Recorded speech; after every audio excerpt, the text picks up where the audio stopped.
Hello everyone, welcome to MW mentor. और मैं आपका टीचर मोहतरम वहाब। और आज हम बात करते हैं कि हमारे पास एक न्यू पेज किस तरीके से बन सकता है, और साथ साथ ओपन ओपन है स्मार्ट ऑब्जेक्ट और प्लेस में क्या डिफरेंस होता है। तो स्टार्ट करते हैं। अगर आप यहाँ पर ऊपर नोटिस करें, आपके पास फाइल का ऑप्शन होता है। फाइल फाइल पे जाने के बाद आपके पास यहाँ पर एक ऑप्शन आ जाता है। यहाँ पे न्यू पेज, ठीक है। न्यू या कंट्रोल एन दबा दें या न्यू का ऑप्शन होगा। आप जब इस न्यू पे क्लिक करेंगे तो आपके पास यहाँ पर इस तरह की विंडो एक अपेयर हो जाएगी, जिसमें सबसे पहले आपसे पूछते हैं कि भाई इसका नेम क्या होगा। नाम देना चाहें, बहुत अच्छी बात है। नहीं देना चाहते ना दे, डिपेंड आप पे करता है।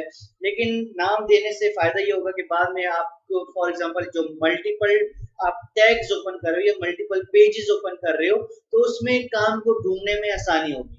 अगर नहीं देना चाहते तो डिपेंड आप पे करता है, ना दे।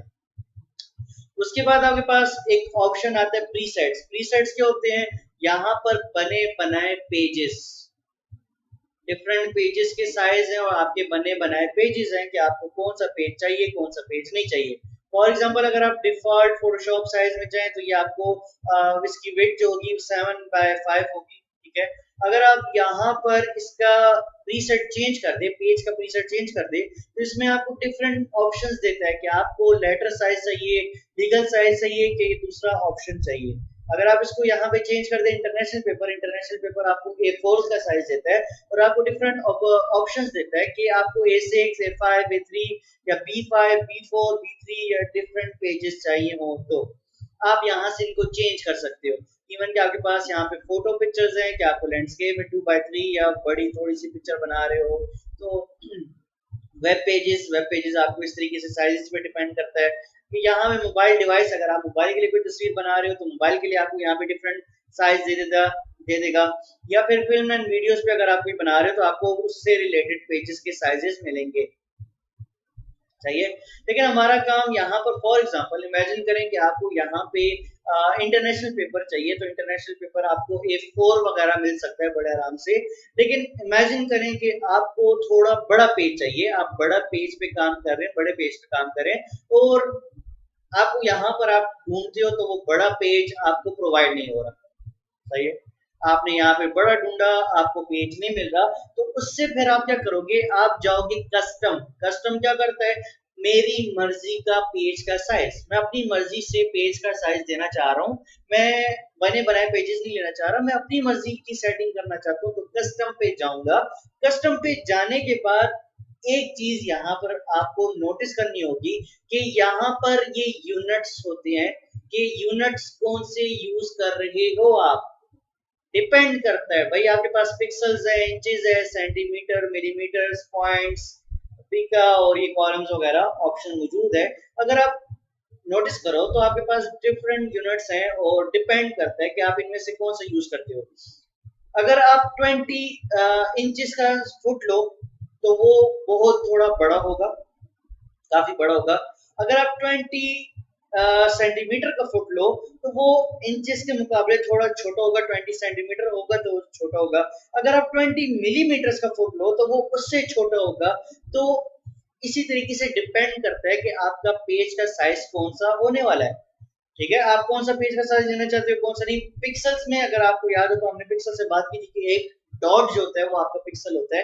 अगर आप पिक्सल्स के मुकाबले ले रहे हो तो पिक्सल्स के मुकाबले ले सकते हो। मैं इंचेस के मुकाबले लेना चाह रहा हूँ। और एक बात का लाजमी ख्याल रखना कि अगर आप इंचेस के मुकाबले ले रहे हो तो आप कौन सी वैल्यू दे रहे हो। ये ना हो कि आप इंचेस में लेकर और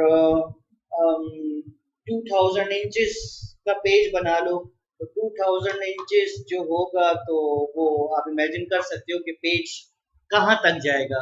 तो ख्याल रखिएगा, ठीक है, कि आप पेज कितना बड़ा बना रहे हो, कितना बड़ा नहीं बना रहे, और इंचेस कौन से ले रहे हो। बेसिकली मसला आपको आगे जाके ये होगा कि जितना बड़ा पेज होगा, मतलब यूं एग्जांपल ले लो कि आप एक पहाड़ जितना पेज बना लेते हो और उसके ऊपर एक चुंटी जितना आप काम कर रहे हो, तो उस इतने बड़े पहाड़ पे जब एक चुंटी की क्या वैल्यू होगी, सही है। तो आपका प्रॉब्लम ये होगी कि फोटोशॉप आपका लोडिंग बहुत ज्यादा करेगा, स्लो बहुत ज्यादा हो जाएगा। मतलब आपका काम ही नहीं होगा, बल्कि इतना ज्यादा मसला होगा आपको। तो ख्याल रखिएगा कि भाई आप क्या कर रहे हो, कितने वेट की कितनी इंचेस ले रहे हो, कितनी नहीं ले रहे। तो मैं इसको लेता हूँ कि भाई मेरे पास जो यहाँ पर 10 इंचेस वेट होनी चाहिए, और हाइट मेरे पास यहाँ पे 5 होनी चाहिए, 5 इंचेस। या फिर मेरे पास यहाँ पर इसी तरीके से इंचेस का अगर आप हिसाब लेते हो तो ले सकते हो, सही है। उसके बाद आपके पास एक ऑप्शन आता है कि भाई रेजोल्यूशन कितनी होनी चाहिए। रेजोल्यूशन जब फर्स्ट टाइम आप इंस्टॉल करते हैं तो हो सकता है कि आपको यहाँ पे 72 लिखा हुआ नजर आए। इस बात का ख्याल रखना कि रेजोल्यूशन होता क्या है। रेजोल्यूशन आपके पेज के क्वालिटी पे डिपेंड करता है, कि मतलब जितनी ज्यादा क्वालिटी होगी या जितने ज्यादा नंबर्स होंगे, आपके काम की क्वालिटी उतनी ज्यादा बेहतर होगी, सही है। अक्सर हम YouTube पे वीडियोस देखते हैं तो वीडियो की क्वालिटी बहुत ज्यादा खराब होती है, पिक्सेलेटेड होती है। तो हम क्या करते हैं, सेटिंग्स पे जाके उसकी क्वालिटी को बेहतर कर देते हैं। नहीं अच्छा लगा तो हम 480 कर देते हैं, 480 नहीं अच्छा लगा 720 कर देते हैं, 720 नहीं अच्छा लगा तो 1080 कर देते हैं। तो वो 1080 बहुत अच्छी क्वालिटी देता है। उसी तरीके से हमारे पास यहाँ पे रेजोल्यूशन होता है कि जितना ज्यादा आप रेजोल्यूशन रखोगे, आपके काम की क्वालिटी उतनी ज्यादा बेहतर होगी। मसला ये देता है कि जब आप अक्सर अपने काम को जूम करना शुरू करते हो तो वो बहुत ज्यादा ब्लर काम हो रहा होता है। उसकी रीजन ये होती है कि आप जो क्वालिटी पे काम कर रहे हो वो बहुत ज्यादा कम है। तो आप इसको क्या करो, यहाँ से इसको 300 पे कन्वर्ट कर दो। और जब तक 300 है तो 300 मोर देन इनफ है। जब तक आप फोटोशॉप सीख रहे हो, किसी के लिए काम नहीं करते, तो 300 मोर देन इनफ है भाई। आपको अच्छे से अच्छा काम 300 पे प्रोवाइड हो जाता है, सही है। तो बड़े आराम से 300 की क्वालिटी में आपका काम हो सकता है। तो आपको इससे ज्यादा जाने की जरूरत नहीं है। मसला ये होता है कि जब हम ज्यादा चले जाते हैं तो हमारे इमेज का साइज बहुत ज्यादा हैवी हो जाता है। हैवी होने की वजह से थोड़ा फोटोशॉप स्लो काम करता है, ठीक है। तो हमें नॉर्मल फाइल रखनी है, इतनी हैवी नहीं करनी। उसके बाद आपके पास डिफरेंट टाइप के कलर मोड्स आते हैं कि कलर मोड्स आपके पास बिटमैप्स, ग्रेस्केल, आरजीबी, सीएमवाई और लैब कलर्स होता है। बिटमैप्स पे बिटमैप्स पे और लैब कलर्स पे हम बाद में बात करेंगे, ठीक है, कि क्या डिटेल में बात करेंगे। अभी फिलहाल ग्रे स्केल आपके पास ब्लैक एंड व्हाइट कलर्स होते हैं, ये मैं आपको बता दूंगा कि क्या होता है क्या नहीं होता। RGB, red, green, blue. R से रेड, जी से ग्रीन और बी से ब्लू, ठीक है। हमारे पास आरजीबी कलर्स होते हैं और यहाँ पर हमारे पास CMYK के कलर्स होते हैं, सियान, मैजेंडा, येलो, ब्लैक। ब्लैक का जो BLAC के आखिरी के होता है वो हम ब्लैक के लिए यूज करते हैं। अब दुनिया के सारे कलर्स हमारे पास आरजीबी से भी मिलकर बनते हैं, और दुनिया के सारे कलर्स आपके पास सियान, मैजेंडा, येलो, ब्लैक से भी मिलकर बनते हैं। अब दोनों में फर्क क्या रह गया, दोनों तो हमें कलर्स प्रोवाइड कर रहे हैं। तो फर्क क्या रह गया, फर्क ये रह गया कि भाई आरजीबी कलर्स थोड़े डार्क कलर्स होते हैं और साथ साथ ये वर्चुअल कलर्स होते हैं। मसलन कि हमारा लैपटॉप वर्चुअल कलर मींस के हमारा लैपटॉप, मोबाइल, टीवी और इलेक्ट्रॉनिक डिवाइसेस जितने भी हैं या वर्चुअल डिवाइसेस जितने भी हैं वो आरजीबी बेस्ड हैं। वो आरजीबी बेस्ड हैं और साथ ही साथ लाइक डार्क कलर्स हैं, तेज कलर्स हैं, देखने में अच्छे लगते हैं। क्वालिटी में जब देखो तो आपको पिक्चर क्वालिटी बहुत अच्छी लगती है। आप कहते हो कि इससे ज्यादा अच्छे कलर्स तो, या फिर वो डार्क डार्क कलर्स होते हैं। सीएमवाई के कलर्स ये होते हैं कि सीएमवाई के कलर्स हमारे पास डल कलर्स होते हैं, लाइट कलर्स होते हैं, कि ये प्रिंटर कलर्स होते हैं। अक्सर आप जब किसी पिक्चर को प्रिंट करवाने जाते हो तो वो पिक्चर मोबाइल के मुकाबले उसकी क्वालिटी बहुत ज्यादा लाइट होती है। वो रीजन ये कि हमारे यहाँ पे जो प्रिंटर्स हैं, पाकिस्तान में जो प्रिंटर्स हैं वो जो हैं वो 4 इंक पे बेस होते हैं, सियान, मैजेंडा, येलो, ब्लैक। और ये 4 कलर्स डल कलर्स होते हैं, लाइट कलर प्रोवाइड करते हैं, जिसकी वजह से आप कहते हो कि यार इसकी क्वालिटी मेरी मोबाइल जैसी नहीं आ सकती, सही है। तो ये दोनों में फर्क होता है। बाकी हम बिटमैप कलर्स और लैब कलर्स के बारे में बाद में डिटेल में बात करेंगे। उसके बाद आपके पास आते हैं 8 बिट, 16 बिट, 32 बिट। आपको यहाँ पे कोशिश करो कि फिलहाल आप 8 बिट पे रहो। 16 बिट पे आपको बहुत अच्छा काम मिलता है, लेकिन आपके कुछ ऑप्शंस, छोटे मोटे ऑप्शंस काम नहीं करते। और 32 बिट उससे ज्यादा बेहतर काम करता है, लेकिन उससे प्रॉब्लम ये होती है कि बहुत से ऑप्शंस काम करना छोड़ देते हैं, तो वो हम बाद में बात करेंगे। और लास्ट में आपके पास एक ऑप्शन आता है बैकग्राउंड कंटेंट्स। बैकग्राउंड कंटेंट का मतलब आपके पेज का कलर कौन सा होना चाहिए। अगर आप पेज पे जो आपके पास एक ऑप्शन आता है व्हाइट पेज हो, कि मतलब आपको व्हाइट पेज मिलना चाहिए। बैकग्राउंड कलर मतलब यहाँ पे जो कलर आपको यहाँ पे मिल रहा है वही कलर आपको बैकग्राउंड में मिले, मतलब पेज का मिले, या फिर आपको ट्रांसपेरेंट पेज मिले। ट्रांसपेरेंट पेज मतलब वो पीएनजी वाला पेज, उस पर हम जेपीजी और पीएनजी में डिटेल में बात करेंगे। फिलहाल थोड़ा पेज का काम सीखते हैं कि पेज कैसे बन रहा है कैसे नहीं। ठीक है, तो एक दफा ये सारा प्रोसेस हो जाए, आपका सारा काम हो जाए, नीचे जाने की जरूरत नहीं है और आप यहाँ पर इसको ओके कर दो। ओके करने के बाद थोड़ा वेट करोगे तो आपके यहाँ पे जो पेज की सेटिंग आपने की है वो पेज बना हुआ यहाँ पर आ जाएगा। ये वो पेज बना है जो हमने अभी इसको डिजाइन किया, कि मतलब इसकी जो विड्थ है वो 10 इंचेस हो और इसकी जो हाइट है वो मेरे पास 5 इंचेस होनी चाहिए। ओके, अब यहाँ पर फाइल पे जाके हमारे पास दूसरा ऑप्शन आता है ओपन। ओपन क्या काम करता है? ओपन आपकी पिक्चर्स हो गई, आपकी पीएसडी फाइल हो गई, उसको ओपन करने में या उसको खोलने में हेल्प करता है। अगर आप ओपन पे चले जाए तो यहाँ पर आपके पास एक विंडो आ जाएगी और आपसे पूछेगा कि भाई आपको क्या चीज ओपन करनी है, कौन सी पिक्चर ओपन करनी है, कहाँ पे रखी हुई है। फॉर एग्जाम्पल आप यहाँ पे जाके इसको बता सकते हो कि आपने पिक्चर कहाँ पर रखी हुई है।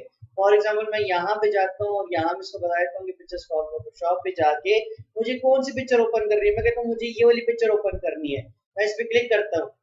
अगर आप नोटिस करो इसने किया क्या है, इसने एक न्यू पिक्चर ओपन की है नए टैब में। अब टैब क्या होता है, अक्सर हम गूगल पे जाके हम मल्टीपल टैब्स ओपन करते हैं। ये टैब ओपन किया कि मतलब एक टैब में हमने यूट्यूब ओपन कर लिया, दूसरे में फेसबुक ओपन कर लिया और तीसरे में इंस्टाग्राम ओपन कर लिया। तो इसी तरीके से आपके पास यहाँ पर मल्टीपल टैब्स ओपन हो सकते हैं, कि मतलब मेरे पास यहाँ पर डिफरेंट डिफरेंट टैब्स ओपन हो सके। अच्छा, फॉर एग्जांपल कभी कभी होता ये है कि जब आप पिक्चर ओपन करते हो तो ये पिक्चर आपको इस तरीके से अलग से विंडो में ओपन होके मिलती है। तो इसका कोई मसला नहीं है, बेसिकली ये आपको बल्कि एक फायदा दे रहा है। तो फायदा मैं आपको बाद में बताता हूँ कि क्या फायदा हो रहा है क्या नहीं। अगर आपको ये तस्वीर इस तरीके से मिल रही है तो आप इसको पकड़ के ऊपर वापस लेके जाओ। जब ये ब्लू कलर आ जाए या व्हाइट कलर आ जाए तो छोड़ दो, तो ये वापस अपने टैब में वापस चली जाएगी। मैं दोबारा फाइल पे जाता हूँ, दोबारा एक पिक्चर एक ओपन करता हूँ। कौन सी पिक्चर ओपन करते हैं भाई? मैं कहता हूँ कि मुझे ये वाली पिक्चर ओपन करनी है। मैं इसको ओपन करता हूँ तो एक न्यू टैब में ये पिक्चर ओपन हो जाएगी। ठीक है, मतलब एक नई पिक्चर, एक नया काम as a raster image open हुई है। अगर आप यहाँ पे देखो तो यहाँ मुझे कोई निशान प्रोवाइड नहीं हो रहा, तो ये एज अ रास्टर ओपन हुई है। कि मतलब रास्टर इमेज कौन सी इमेज होती है कि अगर मैं उसका साइज कंट्रोल डी करके छोटा करूं और बड़ा करूंगा तो वो पिक्चर खराब हो जाएगी। उसमें हमारे पास पिक्सल्स होते हैं, पिक्सल्स पिक्चर को डैमेज करता है। तो ओपन क्या करता है, आपकी पिक्चर को एक नए टैब में ओपन करता है, नया काम ओपन करता है एज अ रास्टर। ठीक है, मैं क्या करता हूँ फाइल पे जाके मेरे पास एक सेकंड ऑप्शन आता है यहाँ पर ओपन एज स्मार्ट ऑब्जेक्ट। यहाँ पर अब ओपन का भी वर्ड यूज हो रहा है और साथ साथ स्मार्ट ऑब्जेक्ट का भी वर्ड यूज हो रहा है। स्मार्ट ऑब्जेक्ट क्या काम करता है, मेरे पास वेक्टर इमेजेस ओपन करता है। अगर मैं ओपन स्मार्ट ऑब्जेक्ट पे जाऊं और ये आपसे पूछता है कि भाई कौन सी पिक्चर ओपन करनी है, मुझे यहाँ पे ये वाली पिक्चर ओपन करनी है। अगर मैं इसको यहाँ पे क्लिक करूं तो वही उसी तरीके से काम हुआ। मेरी पिक्चर एक न्यू टैब में ओपन हुई है, एक नया टैब, मतलब मेरा पेज अलग से बना हुआ है, मेरे पास दूसरी पिक्चर अलग से ओपन हुई है और तीसरी पिक्चर एक अलग टैब में ओपन हुई है। सिर्फ फर्क क्या मिल रहा है, ओपन है स्मार्ट ऑब्जेक्ट जो है वो आपकी पिक्चर को एज अ वेक्टर ओपन करता है, स्मार्ट ऑब्जेक्ट ओपन करता है।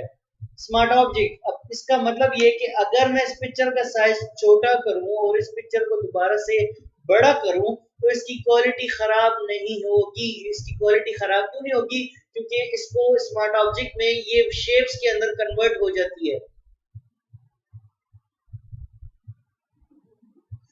और शेप्स डैमेज नहीं होती हैं, जिसकी वजह से ये पिक्चर डैमेज नहीं होगी। समझ आइए? ओके, अगर मैं यहाँ पर इन दोनों पिक्चर को मैं यहाँ पर ले जाना चाहता हूँ, इस पेज में लाना चाहता हूं, तो मेरे पास यहाँ पर एक छोटा सा तरीका ये है कि मेरे पास यहाँ पर है मूव टूल। गलत हो गया। ओके, अगर मैं इस पिक्चर को कन्वर्ट करना चाहूँ, वेक्टर को रास्टर में कन्वर्ट करना चाहूँ और रास्टर को मैं वेक्टर में कन्वर्ट करना चाहूँ, तो आपने खाली क्या करना है, आपने यहाँ पर आना है, इस पिक्चर पे राइट क्लिक करना है और आपके पास एक ऑप्शन आता है convert to smart object, smart object vector image. ठीक है, मैं इसको क्लिक करता हूँ, मेरी picture convert to smart object हो गई, वेक्टर इमेज पे कन्वर्ट हो गई। ओके, यहाँ पर अगर मैं दोबारा राइट क्लिक करूं, इसको रास्टराइज करूं, तो मेरी पिक्चर वापस वेक्टर हो गई। इसी तरीके से अगर यहाँ पे वेक्टर है, राइट क्लिक करके इसको रास्टराइज कर सकता हूँ या फिर दोबारा राइट क्लिक करके कन्वर्ट टू स्मार्ट ऑब्जेक्ट कर सकता हूँ। मैंने आपको पहले ही बताया था कि स्मार्ट ऑब्जेक्ट में फोटोशॉप के टूल्स काम नहीं करते, जिसकी वजह से हमें बार बार रास्टर पे चेंज करने पड़ता है। ठीक है, अब अगर मैं ये पिक्चर इस पेज पे ले जाना चाहूँ, तो किस तरीके से ले जाऊंगा, आपको खाली ये करना है कि अगर आप इस इमेज पे आ जाओ, आपके पास सबसे पहला ऑप्शन आता है यहाँ पे मूव टूल, पिक टूल। ठीक है, आपके पास यहाँ पे ऑप्शन आता है मूव टूल। अब मूव टूल का काम ये है कि अगर आप इसको सिलेक्ट करते हो, इस पिक्चर को आप मूव कर सकते हो। सही है, आप इस पिक्चर को मूव कर सकते हो और मूव करके कहां पे ले जाना चाहते हो, मैं इनमें से किसी भी टैब में ले जा सकता हूं। किस तरीके से ले जा सकता हूं कि अगर इस पिक्चर को मैं पकड़ूं, मूव करूं, अगर आप मेरा कॉर्नर पे मेरा पॉइंट देख सकते हो कि मैं कौन से बटन टैप कर रहा हूं, कौन से बटन टैप नहीं कर रहा। और मेरा अगर आप नोटिस करो, मेरे लेफ्ट क्लिक होल्ड लिखा हुआ है कि मतलब मैंने अपने लेफ्ट क्लिक को दबाया हुआ है, लेफ्ट क्लिक को छोड़ा नहीं हूं। ठीक है, अगर मैं इसको मूव कर दूं, मूव करके किधर ले जाना चाहते हो, इस वाले में अगर आप इस नाम पे जाके थोड़ा वेट करो, तो वो ओपन हो जाती है ऑटोमेटिकली, आपको क्लिक करने की जरूरत नहीं पड़ती। नहीं भाई, मुझे यहाँ पे नहीं मूव करना, यहाँ पर नहीं, यहाँ पे भी नहीं मूव करना, मुझे यहाँ पे मूव करना है, तो थोड़ा वेट करोगे, ऑटोमेटिकली ओपन हो जाएगा। और नीचे लाके अगर आप इसको छोड़ दो, तो ऑटोमेटिकली ये उस लेयर में ऐड हो जाएगी ये पिक्चर। अब प्रॉब्लम ये है कि ये पिक्चर मेरे पास क्या थी, एज अ रास्टर। अब मैं इसका अगर साइज छोटा बड़ा करूंगा, तो ये पिक्चर डैमेज होगी। तो मैं इसको क्या करता हूँ, मैं सबसे पहले right click, convert to smart object, smart object करने के बाद कंट्रोल टी। कंट्रोल टी क्या काम करता है, कंट्रोल टी ट्रांसफॉर्म करता है और आप इसका साइज छोटा कर सकते हो। मैं इसको यहाँ पे रख देता हूँ। इसी तरीके से अगर मुझे दूसरी पिक्चर में काम करना है जो ऑटोमेटिकली स्मार्ट ऑब्जेक्ट है, इसके साथ ही मैं मूव टूल जाता हूँ, मूव टूल पे इसको पकड़ता हूँ, यहाँ से मूव करता हूँ, कहाँ ले जाना है, इस पेज पे ले जाना है और नीचे ला के मैं छोड़ देता हूँ। अब इसको मुझे कन्वर्ट करने की जरूरत नहीं है क्योंकि ऑटोमेटिकली ये वेक्टर पे काम कर रहा है। अगर मैं इसको कंट्रोल टी प्रेस करूँ, साइज इसका एडजस्ट कर लूँ और यहाँ पे रख दूं, तो बड़े आराम से आप इसके एडजस्टमेंट वगैरह कर सकते हो।